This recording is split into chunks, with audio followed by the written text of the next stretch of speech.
ठाकुर जी श्यामा सखी बन करके गए।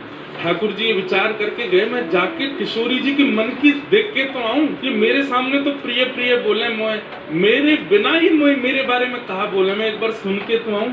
नीचे लहंगा पहनो है, ऊपर चुनरी पहनी, बिल्कुल यहाँ तक पूरी चुनरी लगा ली है, हाथन में बढ़िया चूड़ी पहनी है, कानन में कुंडल पहने हैं, शुद्र घंटे का यशोदा मैया ने पहनाई, वहाँ छोटी छोटी घंटी लग रही है, वह को कौंधनी बना करके कमर में पहनी, पामन में पाजेब पहनी। ठाकुर जी गए श्यामा सखी बन करके किशोरी जी के बरसाने में प्रवेश किया।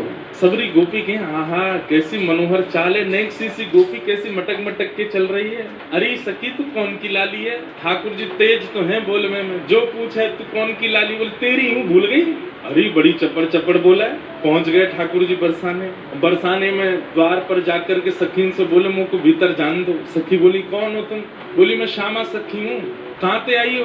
बोले पास के गांव नंदगाम ते आई हूँ और मुझ किशोरी जी ते बहुत जरूरी बात करनी है, मुझको मिलवाओ। सखी ने बोली बोले भानु बाबा के पास जाओ, शिकायत आदि करनी है, कोई न्याय चाहिए तो वहां जाओ, ये किशोरी जी के पास आने के लिए नहीं है।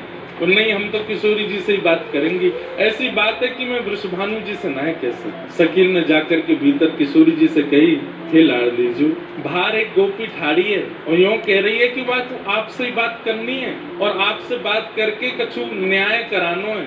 किशोरी जी बोली अच्छा बुलाओ भीतर। द्वार खुले, ठाकुर जी बढ़िया चुनरी पहन करके, ये गजगामिनी सी चाल, एक तो चाल ही ठाकुर जी की टेढ़ी मेढ़ी, ऊपर से सखी बन करके और ज्यादा बनावटी चल रहे हैं तो इतने प्यारे लग रहे हैं। किशोरी जी सिंहासन पर विराज रही हैं और श्याम सुंदर भीतर आ रहे हैं। जैसे ही द्वार से भीतर आनो भयो, किशोरी जी तो कहें अरे सखी या की चाल तो देख कितनी बढ़िया।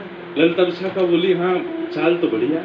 अरे देखिए या की कमर कैसी सुंदर लग रही है। ललिता विशाखा बोली श्री जी आपको पहली बार कोई सखी पर मोहित रहते हुए देखा हमने, आप तो सदा प्रियतम श्री श्याम सुंदर पे मोहित रहे, लेकिन आज पहली बार। अरे पतो ना या की चाल ढाल और जो जो अंग या के दिखाई दे रहे हैं, जैसे घूंघट पकड़ी चल रही है, यहाँ से भुजा दिख रही है, नेक नेक थोड़ा उधर भी दिखाई दे रहा है, थोड़े थोड़े चरण भी दिखाई दे रहे हैं, जो जो अंग मुंह को दिख रहे हैं ना इतने प्रिय लग रहे हैं कि मैंने ऐसी प्रिय स्वरूप तो पहले